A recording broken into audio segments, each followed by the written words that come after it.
সম্ভাব্য নিহত মার্কিন সেনা সদস্যদের প্রতি সম্মান জানাতে এবং তাদের আত্মত্যাগের স্মরণে মার্কিন সশস্ত্র বাহিনী ইরানের ওপর অত্যন্ত কড়া ও বিধ্বংসী আঘাত অব্যাহত রেখেছে বলে ঘোষণা দিয়েছেন দেশটির president Donald Trump. Donald Trump সাংবাদিকদের বলেন যে, আমরা আজ রাতেও তাদের ওপর অত্যন্ত কঠোর আঘাত হেনেছি এবং সম্ভবত ৩ জন মহান দেশপ্রেমিকের প্রতি সম্মান জানিয়েই আমরা এই কাজটি সম্পন্ন করেছি। যুদ্ধে মার্কিন সেনা সদস্যদের হতাহতের বিষয়টি নিয়ে প্রশ্ন করা হলে তিনি গভীর দুঃখ প্রকাশ করেন। নিহত সেনাদের অবদান স্মরণ করে ট্রাম্প আরও যোগ করেন যে, আমেরিকার এই সাহসী সেনারা মূলত এই লক্ষ্যেই লড়াই করেছিলেন, যেন ইরানের কোনোভাবেই পারমাণবিক অস্ত্রের অধিকারী হতে না পারে। তেহরান তাদের পারমাণবিক লক্ষ্য থেকে সরে না আসা পর্যন্ত এই কঠোর সামরিক আক্রমণ থামবে না বলেও ইঙ্গিত দেন মার্কিন প্রেসিডেন্ট। টানা নবম রাতের মতো ইরানের বিভিন্ন এলাকায় বিমান হামলা চালিয়েছে যুক্তরাষ্ট্র। হামলার পর দেশটির উত্তর ও দক্ষিণাঞ্চলের একাধিক শহরে বিস্ফোরণের খবর দিয়েছে ইরানি সংবাদ মাধ্যম।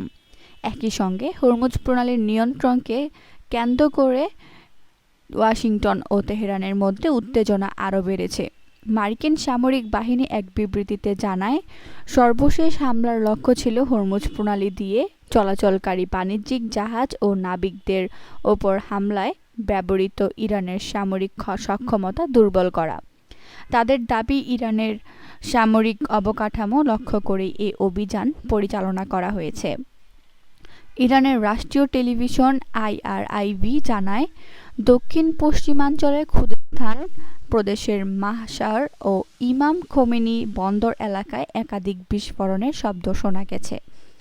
এছাড়া দক্ষিণাঞ্চলের হরমুজগান প্রদেশের শিরিক ও জাস্ক শহরের আশপাশ এবং বুশেহর প্রদেশের খরমুজ এলাকার কাছেও বিস্ফোরণের ঘটনা ঘটেছে। উত্তর পশ্চিমাঞ্চলের তাবরিজ শহরের কাছেও 3টি বিস্ফোরণের খবর দিয়েছে IRIB। অন্যদিকে আধা সরকারি ফার্স নিউজ এজেন্সি জানিয়েছে, দক্ষিণ পূর্বাঞ্চলের সিস্তান ও বেলুচিস্তান প্রদেশের কোনারাক ও চাবাহার শহরে বিমান প্রতিরক্ষা ব্যবস্থা সক্রিয় করা হয়েছে। এ হামলায় মধ্যেই যুক্তরাষ্ট্রের সামরিক বাহিনী সাম্প্রতিক সংঘাতে আরও এক মার্কিন সেনার মৃত্যুর তথ্য নিশ্চিত করেছে। একই সঙ্গে হরমুজ প্রণালীর নিয়ন্ত্রণ নিয়ে চলমান উত্তেজনার মধ্যে তেহরান ও ওয়াশিংটনের মধ্যে 1 মাস আগে হওয়া যুদ্ধবিরতি কার্যত ভেঙে পড়েছে বলে আন্তর্জাতিক পর্যবেক্ষকদের ধারণা। তবে সর্বশেষ হামলায় হতাহত বা ক্ষয়ক্ষতির বিষয়ে তাৎক্ষণিকভাবে কোনো আনুষ্ঠানিক তথ্য প্রকাশ করেনি ইরান। পরিস্থিতি নিয়ে দুই দেশের মধ্যে উত্তেজনা অব্যাহত থাকায় মধ্যপ্রাচ্যে নতুন করে সংঘাত ছড়িয়ে পড়ার আশঙ্কা আরও জোরালো হয়েছে।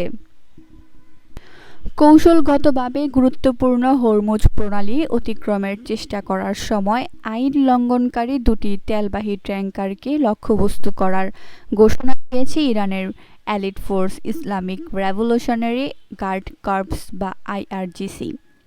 মিডল ইস্ট আই এর এক প্রতিবেদনে এই তথ্য জানানো হয়েছে। জলপথটির দক্ষিণের অনিরাপদ ও ঝুঁকিপূর্ণ পথ দিয়ে মার্কিন সামরিক বাহিনীর চাপে পড়ে জাহাজ দুটি যাতায়াত করার চেষ্টা করছিল বলে তেহরানের পক্ষ থেকে জানানো হয়েছে। IRGC তাদের বিবৃতিতে স্পষ্ট করে বলেছে যে, এটি আমাদের ভূমি এবং হাজার হাজার কিলোমিটার দূর থেকে আসা মার্কিন সন্ত্রাসী বাহিনীর হস্তক্ষেপের কোনো আইনি ভিত্তি নেই এবং বিষয়টিকে নিশ্চিতভাবে মোকাবিলা করা হবে। বিবৃতিতে মার্কিন বাহিনীর উপস্থিতিকে এই অঞ্চলের নিরাপত্তার জন্য প্রধান বাধা হিসেবে চিহ্নিত করা হয়েছে। বিবৃতিতে আরও কড়া হুঁশিয়ারি দিয়ে বলা হয়েছে, যে অঞ্চলে যুক্তরাষ্ট্রের অপকর্ম যতক্ষণ পর্যন্ত অব্যাহত থাকবে ততক্ষণ পর্যন্ত রাসায়নিক সার কিংবা 1 ফোঁটা তেল ও গ্যাস পরিবহনের জন্য এই জলপথটি নিরাপদ থাকবে না।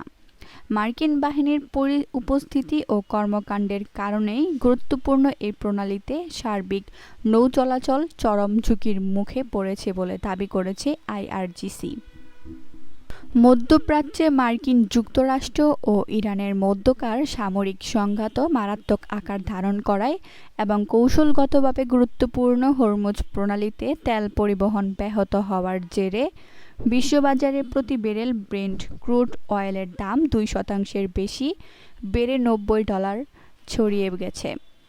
প্রতি ব্যারেল ব্রেন্ট তেলের দাম $2.9 বেড়ে $90.19 পৌঁছায়, যা গত 11 জুনের পর সর্বোচ্চ। রয়টার্সের এক প্রতিবেদনে এই তথ্য জানানো হয়েছে। আন্তর্জাতিক বাজারে যুক্তরাষ্ট্রের ওয়েস্ট টেক্সাস ইন্টারমিডিয়েট বা ডব্লিউটিআই ক্রুড অয়েলের দাম $1.71 বা 2.7% বৃদ্ধি পেয়ে ব্যারেল প্রতি $84.20 দাঁড়িয়েছে, যা গত 12 জুনের পর সর্বোচ্চ। গত সপ্তাহেও ডব্লিউটিআই তেলের দাম 15.5% এবং ব্রেন্ট তেলের দাম 15.9% বৃদ্ধি পেয়েছিল। বিশ্লেষকদের মতে, পারস্য উপসাগরে সামরিক উত্তেজনার কোনো ঘাটতি না থাকা এবং উভয় পক্ষের ক্ষতিকারক পাল্টাপাল্টি আক্রমণের কারণেই বিশ্বজুড়ে তেলের বাজারে এই চরম অস্থিরতা তৈরি হয়েছে।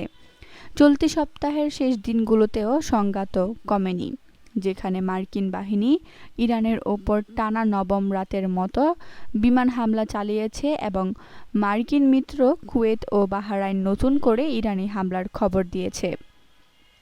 এই পরিস্থিতিতে আইএনজি ব্যাংকের বিশ্লেষকরা এক গবেষণাপত্রে জানান যে আমেরিকা ও ইরান ক্রমাগত হামলা চালিয়ে যাচ্ছে, যা দুই পক্ষের জন্যই মারাত্মক প্রমাণিত হচ্ছে এবং এই উত্তেজনা নিয়ন্ত্রণে না আসলে পুরো উপসাগরীয় অঞ্চলে ব্যাপক সংঘাতের সৃষ্টি হতে পারে। অন্যদিকে বার্কলেসের বিশ্লেষক অমরপ্রীত সিং জানান যে বিশ্ববাজারে 5 বছরের মধ্যে তেলের সর্বনিম্ন মজুদ থাকা সত্ত্বেও জ্বালানি বাজার সম্ভাব্য পরিণতি নিয়ে এখনও বেশি উদাসীন রয়েছে।